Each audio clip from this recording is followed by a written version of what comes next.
I never wanted to be there in the first place. Who wants to be the governor of a third-tier province like Judea? The residents there were notoriously intractable, and as I learned, completely irrational. To begin with, they kept insisting that there was no God but theirs. And yet, their one and only temple was empty. No idol, no statue, no God at all. On Saturn's Day, the whole nation refused to work, to march, to fight, to go to court. It's like their world simply stopped, and they expected everybody else's world to stop along with it. They wouldn't eat from our plates, consume our cooking, sometimes even step within our homes. And this is where Sejanus sent me. Sejanus? You ought to know something about him, I suppose.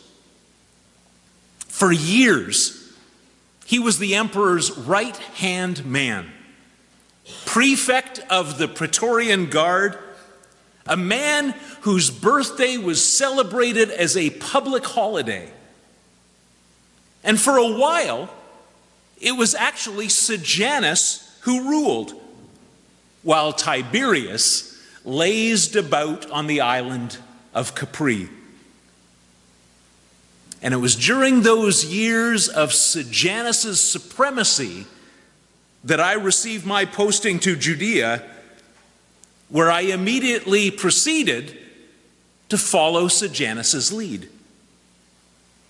Sejanus, you see, had done everything he could to drive the Jewish people out of Rome.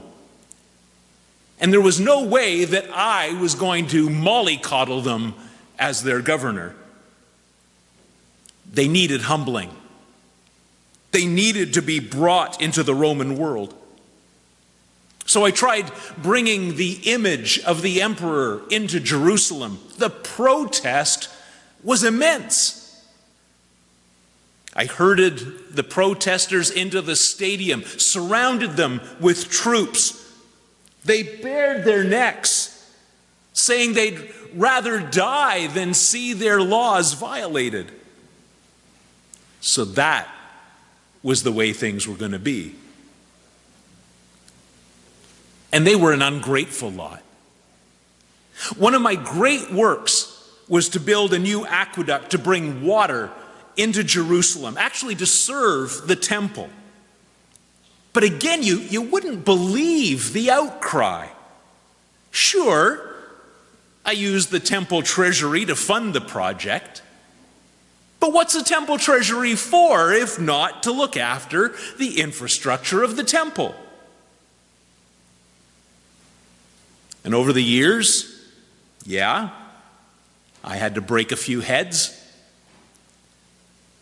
But then, 5 years after I was posted to Judea, the emperor finally woke up to what was going on, finally woke up to the fact that Sejanus had really been taking over, leaving Tiberius in the dark, doing things his own way.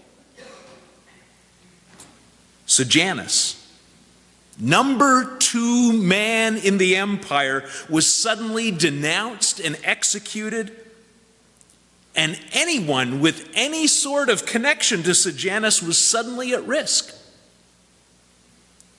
Dozens were condemned, and for a while, I waited in fear for the order that I was to be arrested too. But it never came. After that, I knew that my future depended on keeping a low profile, making the right decisions, giving Tiberius no cause for criticism or complaint. But that was okay. I was someone who knew how to make decisions. In fact, you might even say that decision making was my life. Every day I found myself having to decide about when to send in the troops, when to appease the locals. I had to decide when to enforce Roman law, when to let Jewish customs stand. I had to sift through rumors, digest reports, gauge public opinion. My years of experience in this semi-barbarous backwater had turned me into a master of decision making. Or so I thought. Until that day. That day that I came up against the toughest decision of my life. Now, I didn't know that when the prisoner was brought before me. Just before breakfast, I received word from Caiaphas, their high priest, that they were bringing a case to me. Must be serious, I thought.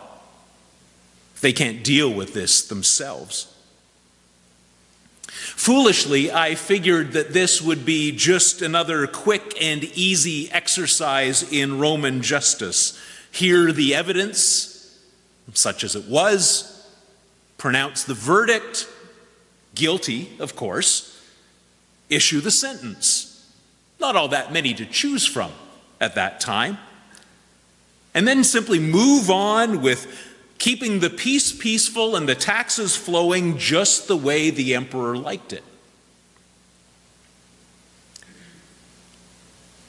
But that day was to be different. That case was to be different. That decision was to be different because that man was different from anyone else that I had ever met.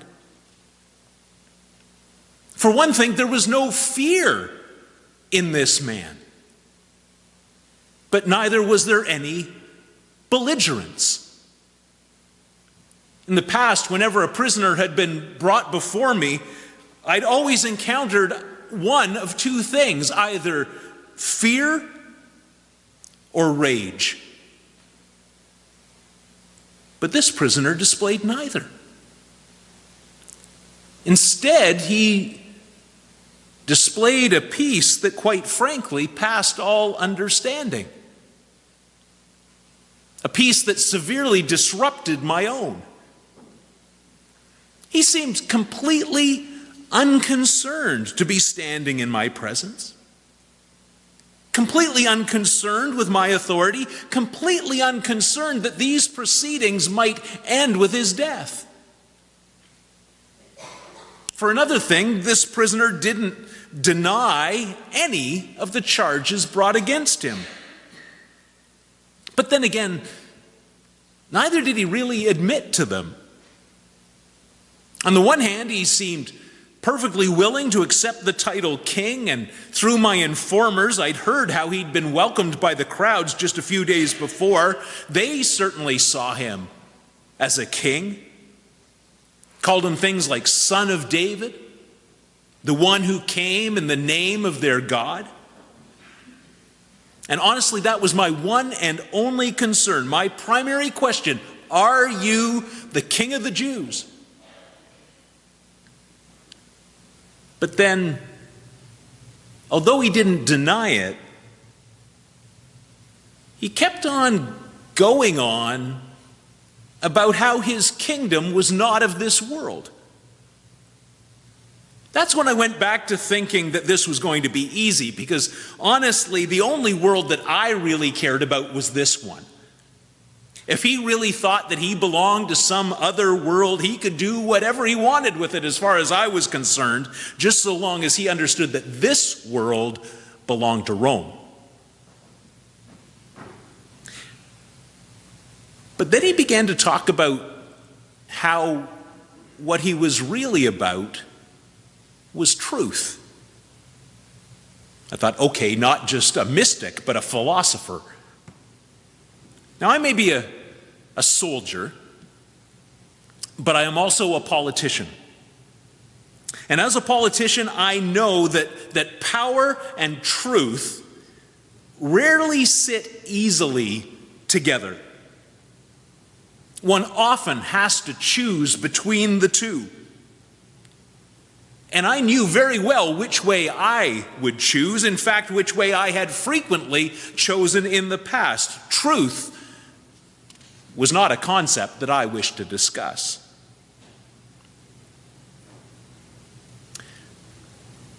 Yet I sensed a certain amount of jealousy behind the charges that Caiaphas and the others were bringing.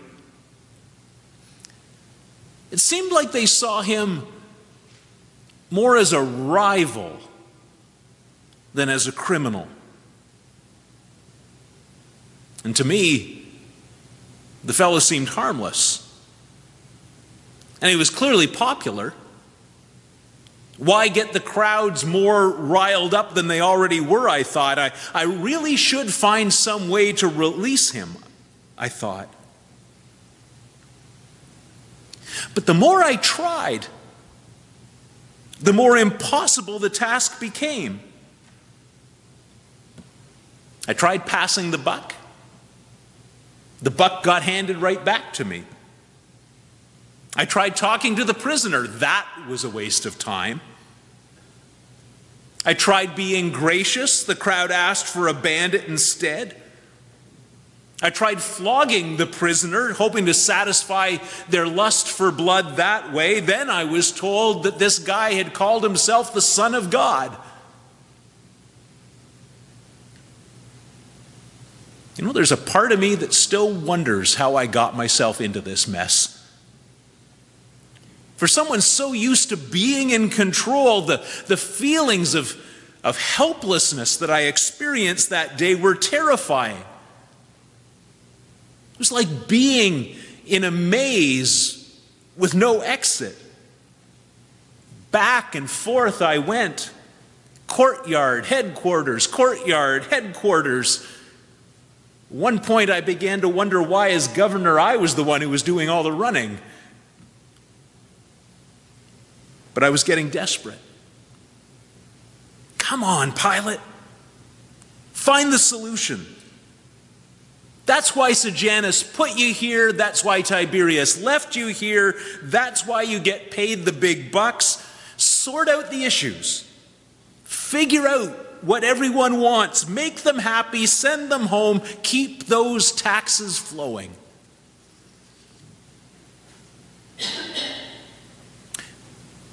Where are you from? I finally asked. At that moment, I wanted nothing more than to get this Jesus out of my presence, out of my palace, out of my province, out of my life. And I might well have accomplished it, except that's when the crowd played the card that trumped everything else. If you release this man, they said, you are no friend of Caesar. That was the clincher. Above all else, I knew that my survival, my political survival, even my physical survival, depended on remaining a friend of the emperor. As a former appointee of Sejanus, my loyalty now had to remain unquestioned. The one thing I could not afford was a negative report. even a rumor could end it all. Clearly, if I was going to live, then this Jesus would have to die. And so, in the end, their voices prevailed.